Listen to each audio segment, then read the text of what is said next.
कभी कभी हमारे जीवन में ऐसा समय आता है जब हम कुछ गलत नहीं कर रहे होते, फिर भी संकट हमारे पीछे पड़ जाते हैं। ऐसा क्यों होता है? कर्म, किस्मत या ईश्वर की परीक्षा? आज की यह कहानी है शनिदेव और एक साधारण ब्राह्मण की। एक छोटे से गांव में एक साधारण और ईमानदार ब्राह्मण रहता था। उसकी झोपड़ी मिट्टी की, दीवारें साधारण, पर उसका हृदय दिव्यता और भक्ति से भरा हुआ था। हर सुबह वह सूरज की पहली किरण के साथ उठता, अपने भगवान के मंत्रों का जप करता और पूजा में लीन हो जाता। उसका जीवन भले ही साधारण था, लेकिन शांति और संतोष से परिपूर्ण था।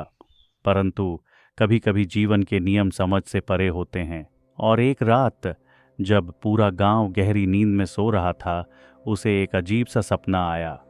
उस सपने में स्वयं शनिदेव उसके सामने प्रकट हुए। उनका चेहरा गंभीर था, आंखों में गहरी शांति और एक रहस्यमयी संदेश। और फिर उन्होंने धीमे लेकिन दृढ़ स्वर में कहा, मैं बहुत जल्द तुम्हारे जीवन में आने वाला हूँ। यह सुनते ही ब्राह्मण घबराकर अचानक जाग उठा। उसका दिल तेजी से धड़क रहा था और माथे पर हल्का पसीना था। उसने धीरे धीरे अपनी पत्नी से कहा, अभी अभी मेरे सपने में शनिदेव आए थे। उन्होंने मुझसे कहा कि वह बहुत जल्द मेरे जीवन में आने वाले हैं। पत्नी ने शांत स्वर में कहा, यदि शनिदेव स्वयं सामने आकर कह गए हैं तो उनका आना निश्चित है, लेकिन तुम जानते हो उनका प्रभाव कभी कम तो कभी अधिक समय तक रह सकता है। इसलिए अगर वे फिर से तुम्हारे सपने में आए तो उनसे विनती करना कि वे केवल थोड़े समय के लिए ही तुम्हारे जीवन में आए। कुछ दिन बीत गए और एक रात ब्राह्मण को फिर वही सपना आया। सपने में शनिदेव उसके सामने प्रकट हुए। सपने में ब्राह्मण ने धीरे धीरे हाथ जोड़कर विनम्र स्वर में कहा, कृपा कीजिए महाराज, 7.5 वर्षों तक आपकी परीक्षा में सहन नहीं कर पाऊंगा। मेरी शक्ति को देखते हुए मुझ पर दया कीजिए। शनिदेव ने गंभीर स्वर में पूछा, तो बताओ कितने समय के लिए आना चाहोगे? ब्राह्मण ने थोड़ी हिम्मत जुटाकर उत्तर दिया, यदि आना ही हो तो कृपया केवल पूरा प्रहर ही मेरे जीवन में आइए। महाराज, मैं केवल एक पूरा प्रहर तक ही आपकी परीक्षा सहन कर सकता हूँ। शनिदेव ने गंभीर स्वर में कहा, ठीक है, मैं कल तुम्हारे जीवन में आऊंगा। ब्राह्मण डर के मारे अचानक जागा। उसका दिल जोर जोर से धड़क रहा था। साथ में उसकी पत्नी भी थी। दोनों की आंखों में चिंता और तनाव साफ झलक रहा था। सुबह होते ही ब्राह्मण जल्दी उठ गया। वह जल्दी से घर से बाहर निकलने के लिए तैयार हुआ।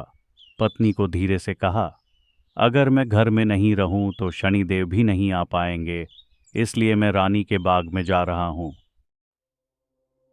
ब्राह्मण अपने भोजन के बर्तन और बोरे साथ लेकर रानी के बाग की ओर चल पड़ा। उसके चेहरे पर तनाव और चिंता साफ झलक रही थी। मन में एक ही सवाल गूंज रहा था, क्या आज शनिदेव आएंगे? क्या मैं उनकी परीक्षा सहन कर पाऊंगा? हर कदम के साथ उसका मन चिंता और भय के बीच झूल रहा था, जैसे कोई दिव्य निर्णय उसका इंतजार कर रहा हो। ब्राह्मण रानी के बाग की ओर लंबा सफर तय कर चुका था। लगातार चलने से उसके पैरों में थकान हो रही थी और बहुत प्यास लगी थी। तभी उसे दूर से एक इंसान दिखाई दिया, जिसने उसे पानी पिलाया। वह इंसान पास आया और बोला, आप कहाँ जा रहे हैं? जल्दी में हैं क्या? ब्राह्मण ने हिचकिचाते हुए कहा, हाँ, मैं रानी के बाग में जा रहा हूँ। कल मेरे सपने में शनिदेव आए थे और उन्होंने कहा कि वे कल आएंगे। वह इंसान पास आया और बोला, शनिदेव कल आपके सपने में घर पर आएंगे, ऐसा उन्होंने कहा। ब्राह्मण ने यह सुनकर सिर झुकाया। उसने कुछ नहीं कहा तो वह इंसान गंभीर स्वर में आगे बोला, तब तो तुम जहां भी जाओगे वहां शनिदेव तुम्हारे पीछे आएंगे। यह सुनते ही ब्राह्मण घबरा कर बोला, ऐसा मत कहिए, मैं पहले ही बहुत डरा हुआ हूँ। इतना कहकर वह चुप हो गया और वहीं बैठकर ध्यान करने लगा, जैसे वह अपने मन के भय को शांत करने की कोशिश कर रहा हो। काफी समय बीत चुका था। आकाश में धीरे धीरे सूर्यास्त होने लगा। सुनहरी किरणें वातावरण में फैल रही थीं। ब्राह्मण ने मन ही मन सोचा, अब शायद शनिदेव नहीं आएंगे। उसके चेहरे पर हल्की राहत झलकने लगी। यह सोचकर वह धीरे धीरे उठ खड़ा हुआ और अपने घर की ओर कदम बढ़ाने लगा। रास्ते में ब्राह्मण को 2 तरबूज दिखाई दिए। उसने उन्हें तोड़ा और सोचा, इनको मैं अपनी पत्नी के लिए ले जाऊंगा। उसने तरबूजों को बोरे में भर लिया। फिर धीरे धीरे वह तरबूजों से भरा बोरा उठाकर आगे बढ़ने लगा। जैसे ही वह आगे बढ़ा, बोरे से कुछ लाल तरल धीरे धीरे टपकने लगा। तभी एक सैनिक पास आया और उसने पूछा, इसमें क्या है? ब्राह्मण ने थोड़ी घबराहट के साथ उत्तर दिया, इसमें बस तरबूज हैं। ब्राह्मण ने थोड़ी घबराहट के साथ बोरे को खोला। जैसे ही सैनिक ने देखा, वह सब हैरान रह गए। उन्होंने ब्राह्मण को पकड़कर बोरे की ओर इशारा किया और देखा कि बोरे में 2 राजकुमार रखे हुए थे, जो किसी अद्भुत और रहस्यमयी तरीके से सजाए हुए प्रतीत होते थे। सैनिक और ब्राह्मण दोनों के मन में चिंता और भय झलक रहा था। सैनिकों ने ब्राह्मण को धीरे धीरे पकड़ लिया और महाराज के पास ले जाने लगे। ब्राह्मण ने घबराहट के साथ कहा, मैं निर्दोष हूँ, मैंने कुछ नहीं किया, मुझे छोड़ दीजिए। ब्राह्मण को महाराज के सामने ले जाया गया। महाराज ने गंभीर और कठोर स्वर में कहा, ब्राह्मण, तूने मेरे पुत्र का वध किया है, उसे अभी के अभी मृत्युदंड दिया जाए, ऐसा कि कल का सूरज भी उसे न देख सके। सैनिकों ने महाराज के आदेशानुसार ब्राह्मण को आगे बढ़ाया। महल में सभी गंभीर और चुपचाप खड़े थे। ब्राह्मण का हृदय जोर जोर से धड़क रहा था, उसकी आंखों में भय और चिंता झलक रही थी। सैनिक धीरे धीरे ब्राह्मण को दंड देने की तैयारी करने लगे। सैनिक ब्राह्मण को पकड़कर फांसी की तैयारी करने लगे। महल में तनाव और गंभीरता का माहौल छाया हुआ था। ब्राह्मण घबराकर धीरे धीरे प्रार्थना करने लगा, हे शनिदेव, मुझे बचाइए, मैं निर्दोष हूँ।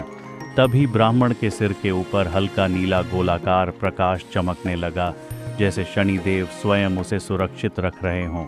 इस दिव्य उपस्थिति से ब्राह्मण की परीक्षा समाप्त हो गई। उसे अब स्पष्ट रूप से महसूस हुआ, शनिदेव मेरे साथ हैं, अब मुझे कुछ भी नहीं हो सकता। उसी समय महल के मुख्य द्वार से महाराज के 2 राजकुमार धीरे धीरे महल में प्रवेश करने लगे। यह देखकर सभी हैरान रह गए। राजकुमार जीवित कैसे हैं? महाराज ने अपने पुत्रों को जीवित देखा और उनके चेहरे पर मुस्कान फैल गई। खुशी और राहत का भाव उनके हर एक हाव भाव में झलक रहा था। खुशी और राहत के बावजूद उनके मन में भ्रम और संदेह था। जो उन्होंने देखा वह उनके लिए अविश्वसनीय था। थोड़ा शांत होने के बाद महाराज धीरे धीरे अपने सिंहासन से उठे। वे ब्राह्मण के पास आए और विनम्र स्वर में बोले, ब्राह्मण देव, मुझसे बहुत बड़ा अपराध हो गया। मैंने बिना सच्चाई जाने आपको दोषी ठहराया, कृपया मुझे क्षमा कर दीजिए। महाराज ने सम्मान से सिर झुका दिया और दरबार में मौजूद सभी लोग इस दृश्य को देखकर भावुक हो उठे। तभी ब्राह्मण महाराज की ओर देखकर शांत स्वर में बोला, महाराज, इसमें आपकी कोई गलती नहीं है, यह सब शनिदेव का खेल है। महाराज ने गंभीरता से ब्राह्मण की ओर देखकर शांत स्वर में कहा, हे ब्राह्मण, तुम निर्दोष हो। मेरी तरफ से जो गलती हुई और तुम्हें जो कष्ट हुआ, उसकी भरपाई के लिए यह सोने का इनाम तुम्हें दिया जा रहा है, इसे स्वीकार करो। ब्राह्मण ने इनाम स्वीकार किया और अपने मन में शांति महसूस की।